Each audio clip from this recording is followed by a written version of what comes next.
และ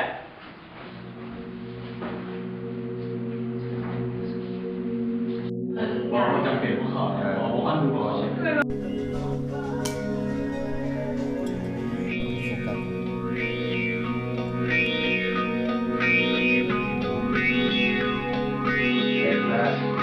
ปล่อยเราลงไปเลย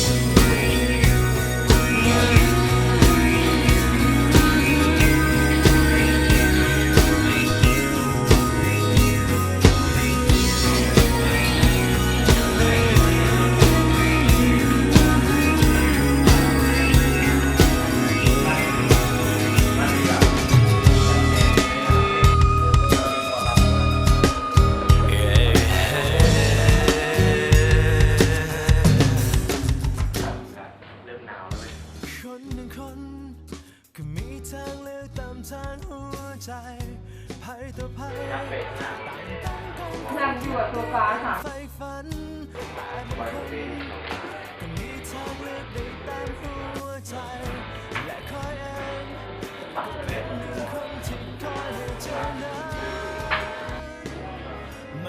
พอดีโซฟาถูกกว่า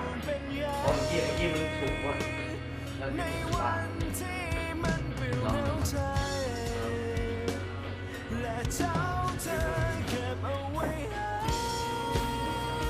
ลงมานี่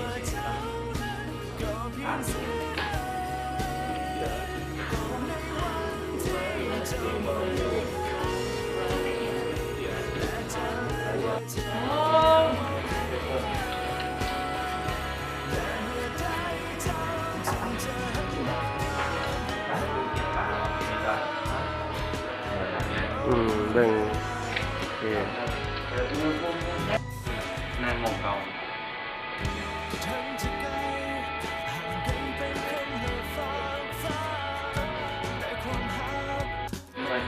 แล้วแกรับอยู่อ่ะ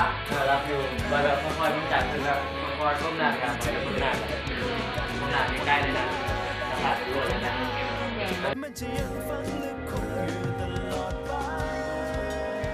นอนนะ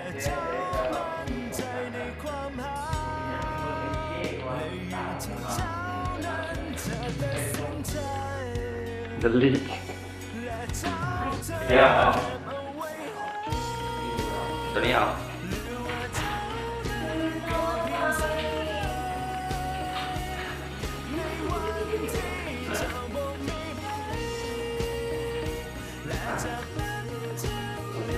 ของแล้วบ่เห็นเหรอครับ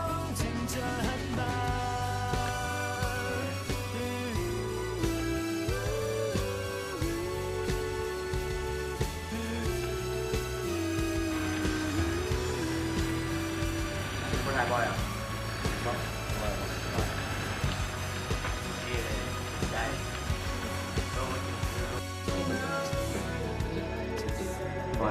ไอ้ข้อเดี๋ยวย่อยตรงลูกเข้าไปเลยเข้าล้างน้อง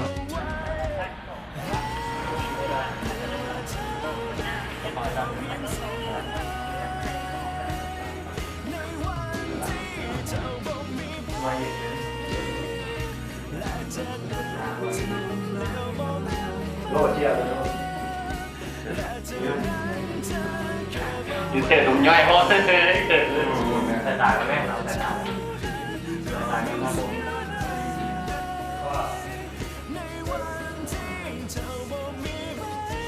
นั่งผ้าบ่อยโคตรขาว ข้าวเลย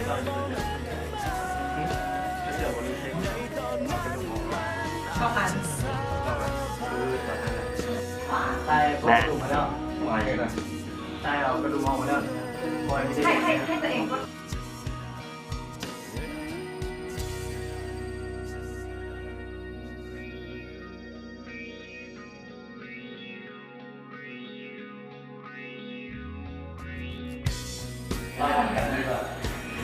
โบมาดิเชิญ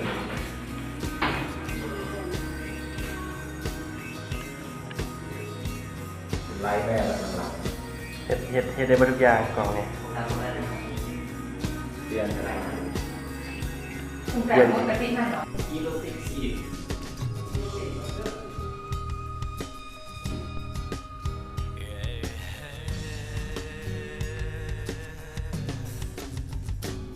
เบอร์นะ คนหนึ่งคนก็มีทางเลือกตามทางหัวใจภัยต่อภัยต่างต้องการคนที่ตัวเองใฝ่ฝันแต่บางคนก็มีทางเลือกได้ตามหัวใจและคอยเองก็เป็นหนึ่งคนที่คอยให้เจ้านั้นมาห้ามและเป็นห่วงเป็นใยในวันที่มันเปลี่ยวเหงาใจและเจ้าเธอเก็บเอาไว้ให้หรือว่าเจ้านั้นก็เพียงเสียดายในวันที่เจ้าบ่มีใครและจากนั้นจะเลี้ยวมองหันมาและเมื่อใดเจ้าจึงจะหันมา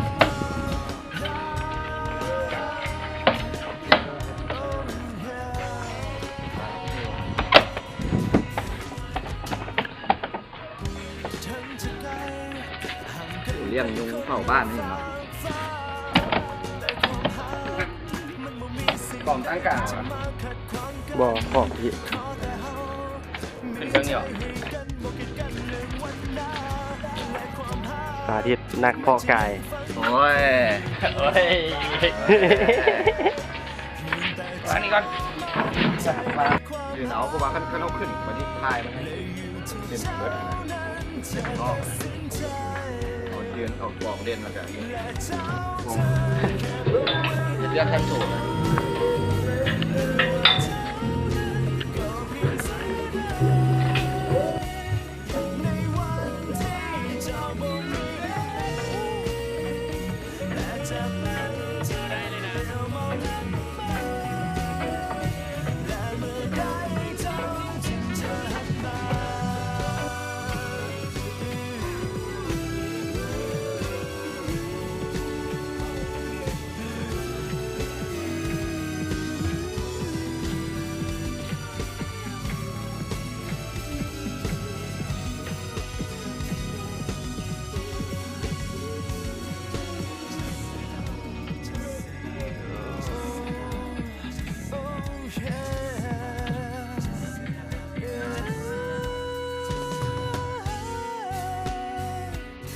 และเจ้าจะเก็บเอาไว้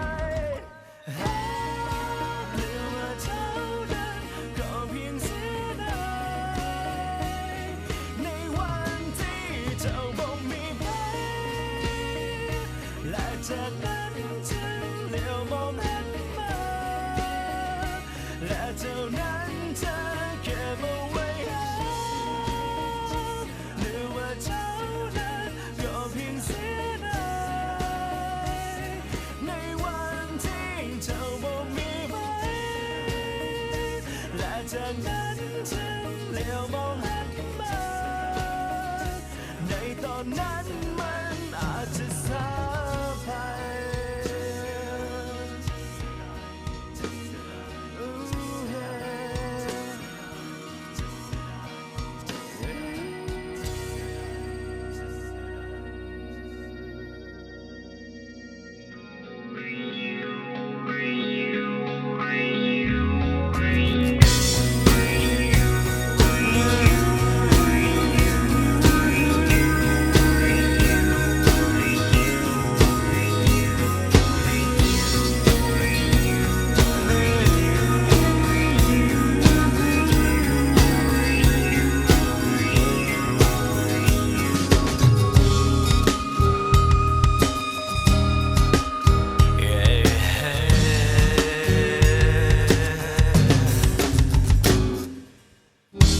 คนหนึ่งคน